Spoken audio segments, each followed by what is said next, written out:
Matt, here's an angle to it that I'm going to throw your way concerning the offensive line and both the acquisition of offensive linemen and the development of offensive line. Because when Lincoln Riley was at Oklahoma, they won a Joe Moore Award. They also had other offensive lines that were in the finalist category grouping for the Joe Moore Award. So they had excellent offensive line play. Now, how much of that was produced by the offensive line coach, which I believe was Bill Biedenbaugh at the time, how much of that was produced and could be given credit by just flat out recruiting and signing talent? I'd have to go back and look at those lists of players. They've certainly marched many of them onto the NFL, and how much of it was, the combination of all those things. But you would think that there would be a certain attraction and a certain advantage to recruiting to this offense, even for offensive linemen, because there being some cachet that you're blocking for all-American quarterbacks, and you're connected, you're attached at the hip, and your name is on that same line, included in those same promotions and so forth, that connect you to being part of the reason why you're gaining so much yardage and making guys like Caleb Williams star players. You would think that, and I think the interesting question you bring up indirectly, because yes, why wouldn't you as an offensive line prospect want to play in a Lincoln Riley offense? You're getting, you're being exposed to, a sophisticated, successful system, and you have a lot of, X and O know-how on offense if you're playing for Lincoln Riley. The question that we'll never really know is, how would USC be faring in the realm of offensive line recruiting right now if the Trojans had gone 10-2 or 11-1 last season? It's really hard for me to shake the notion that, because this season was so bad, this 2023 season was so bad, Lincoln Riley, he had never lost more than 2 games in a regular season as a head coach before, and then he loses 5.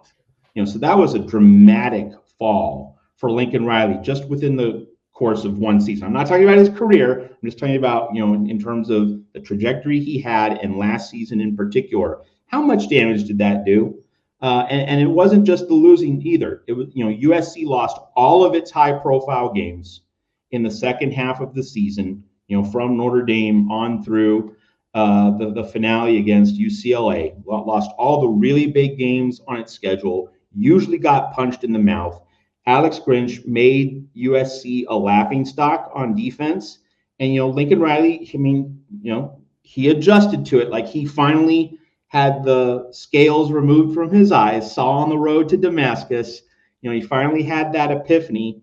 And it's good that he did. And it looks like it's going to have USC in really good shape for the future. But in terms of your point, Mark, about offensive linemen, elite offensive tackles, the 5 stars not coming to USC, you have to wonder how much the 2023 season affected that. And of course, some people will say, well, hey, if you saw USC's offensive line getting punched in the mouth at Notre Dame, that would tell some recruits, oh, I can step in and immediately play.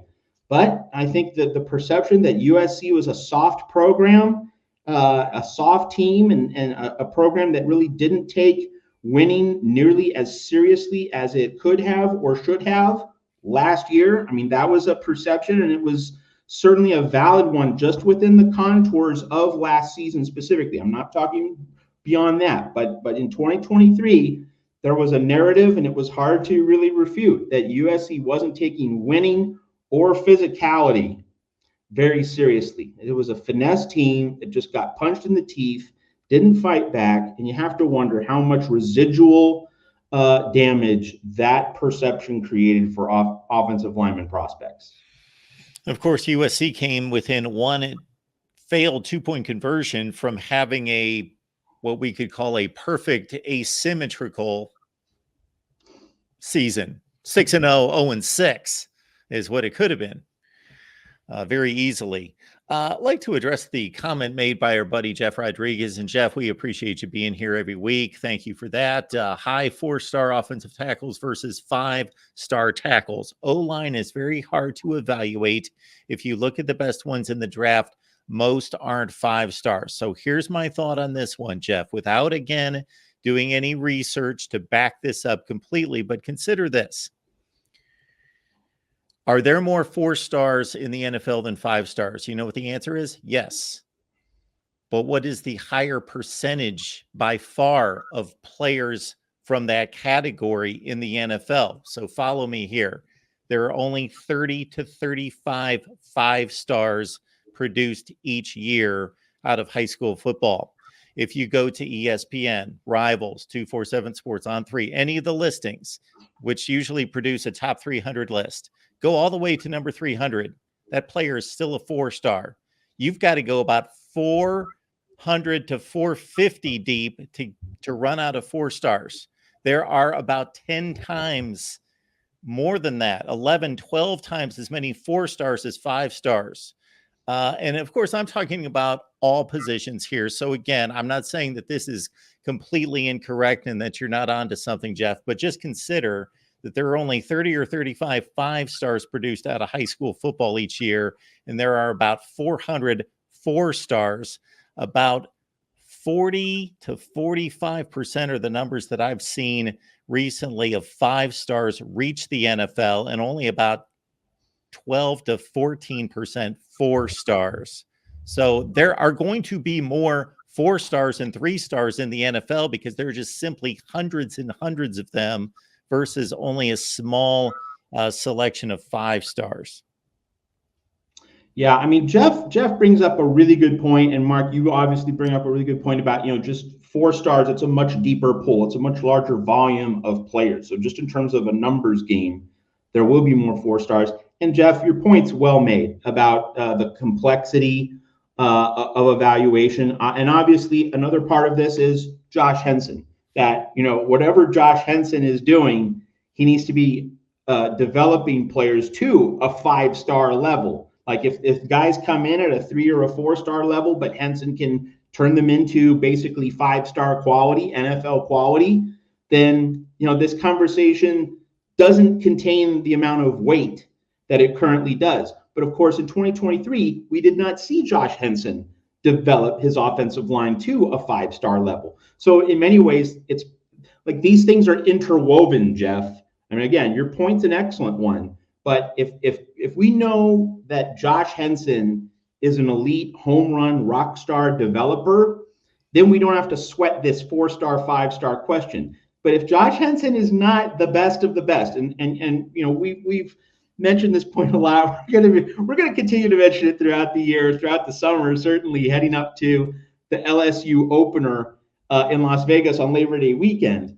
But this is a prove-it year for Josh Henson, and I really do think he's the most important assistant on this whole staff, that if he nails it, USC is going to have a great year. If he fails it, USC is going to be in for a real struggle because, I'm just in love, platonically, of course, with this defensive coaching staff. Like, how can you not love any of the guys that Lincoln Riley's brought in on the defensive side of the ball? And you have Lincoln Riley calling plays. So, like, all that's really good. You need to find a new running back coach, but USC's running backs are not something that I stay up, losing sleep about at night. It's that offensive line. If it protects Miller Moss, who, played that amazing Holiday Bowl, but one game does not a superstar make. We need to see consistency from that. And of course, against LSU, we need to see Miller Moss getting a clean pocket, getting as much time as he needs to survey that defense and to have a comfortable game so that, week 1 pressures and uncertainties don't fall too heavily on his shoulder. Over the course of a full season, you need your quarterback to be really good at making improvisational plays and identifications. In week 1, boy, you need structure and you need stability around your quarterback. So that goes right to the offensive line. And given how important that LSU game is, if USC does beat LSU, I think they're going to go 10-2 and make the playoff. If they don't, it's going to be a real uphill battle because they're going to Michigan and they have other challenges in the schedule, such as Notre Dame and also at Washington and Seattle. If they beat LSU, I think the leverage USC has is going to be significant. And how do you win that LSU game? You give Miller Moss comfort and reliability, and you have what you saw in the Holiday Bowl: 10 teammates going to battle, picking up their teammate, putting him in the best position to succeed. So all of this comes back to, if Josh Henson is the real deal, and I think 2024 is going to show us, then that tension between 4 and 5 stars, that melts away a little bit. But because we don't know that yet, it really, right now, speaking right now, that notion that USC needs to upgrade the average level of talent, the average level and quality of prospect that it brings in the door, that's more relevant right now. Josh Henson can make that point less relevant, but right now it's an uncertain thing. And so having those higher leverage, higher rated prospects and getting more depth of them, that's a relevant thing. And of course, I'm no recruiting expert. I don't follow recruiting really intensively. Like, it's not my game. I come for following football on Saturdays and the game management situations and the history and romance of the sport. Like, those are my sweet spots, as Mark knows well. But I know this about recruiting, that the essential point about 5 stars is not the individual 5-star that you get. It's that if you get so many 5 stars in the room, some of them are going to hit. If you're able to land a lot of excellent players, some of them are going to come through for you. And so if you have 5 stars coming through for you and delivering, that's better than 4 stars coming through for you and delivering, because you're going to get a higher ceiling of performance from the ones that hit.